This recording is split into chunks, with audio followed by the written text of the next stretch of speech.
Guys, welcome to my channel. If you're new, my name is Din and I'm going to show you how to prepare your ingredients, mix the spices and then cook the dish. Very simple method I'm going to use, so please follow the instructions carefully. So let's cook. Hi everyone, welcome back. I'm Chef Din and now is the time to pause the video and get all your ingredients ready for this paste. Now I've had quite a few people ask me to make this paste, so I've made it all in one for you, so you don't need to get 3 different paste, you can just use this. So we've got vinegar, we have oil, we have cumin seeds, we have mace, salt. As you can see, I'm using Himalayan salt, but you can use any salt. I'm got here coriander seeds, some paprika and some whole black peppercorns. Now make sure you use good ingredients for this, because it does make a difference. I got some bay leaves, what's also known as tespata in my language, and also some Kashmiri chilies. Now this comes in big bags of Kashmiri chilies, but you know, you can always blend it down in a grinder and use it in your cooking, so you can use it up. We've got garlic and ginger here as well. There's one more ingredient we'll need, and that's tamarind. I've got a little bit of tamarind here. I'm putting it in hot water and I'm going to just break it down into a paste. We're going to add this later on in the process. This will give us our tanginess. So in a frying pan, get your dry ingredients like the Kashmiri chilies, the black peppercorn and cumin seeds and coriander seeds. Put them all in now. What we're going to do, we're going to basically toss this around on a high heat, just to let all the aromas come out and the oils from these ingredients, so that it really brings out the flavour. So we're only going to do this for a couple of minutes. Make sure you've got your extraction on, because the chilies do go up your nose, if you know what I mean. So just keep tossing it around like this with the extraction on full.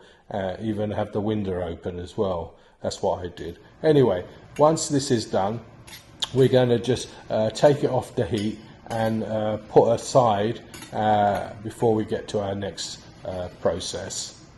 This is not normally something I usually make. I just buy it in large jars. That's what I used to do in the restaurant.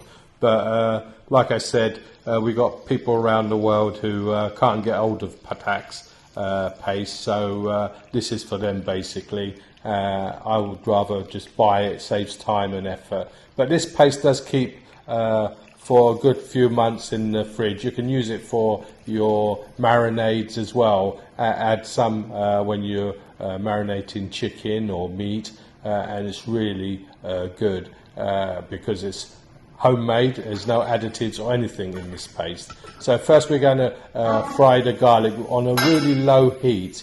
We're going to just cook it gently in the oil and let it all infuse into the oil, so it cooks and gets soft. So add all the other ingredients now. We're going to cook this down for about another 5 to 6 minutes. Not too long. We just want to cook all the ingredients in the oil and let everything infuse. This is the key to this. We want the garlic and ginger to be cooked as well. The reason I made this paste as well, there was a guy in Thailand called Gary, and he kind of sent me a message saying, but Din, you know, I've seen your video, but we can't get the paste. So I thought, you know, what do I do? Do I make this paste for him? So I thought, well, why not just make a video, and that way, that's the tamarind just gone in there, as you see. So we're going to put all that together, and the paprika. Put the paprika at the end, otherwise it will burn. So, and keep the heat very low. We're only going to cook this for a little while.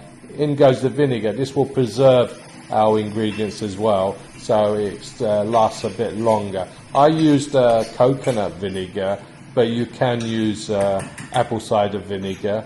if you wish, and it's just as good. So anyway, as I was saying, he sent me this message, and he said, he can't get it. So basically, he wants to make the chicken tikka masala, but unfortunately he can't, because he can't get the paste, he says. But then I did get a few other people saying that they can get hold of the paste in Thailand. So maybe Gary, where he is, he can't. So, anyway, this is for you, Gary. So I hope you enjoy it. Anyway, put all the ingredients in a blender. Make sure it's a really good blender, because it has to go into a real smooth paste. So basically, the better the blender, the better you get the paste as well. So just blend it for about 5-10 minutes, or 5 minutes, until it's nicely kind of smooth paste. And remember, if you haven't subscribed to my channel, please subscribe. It only takes a second to hit that button, and put that thumbs up as well. It helps the channel go up the ladder, and also helps other people to see my channel as well. As you know, or people who don't know who I am, I'm used to be a restaurateur and a chef for over 40 years. I had my restaurants in the UK, south of England, and now I spend my time basically helping people learn to cook curries. So this is my paste. I'm putting a bit of mustard oil on top. This is finished now.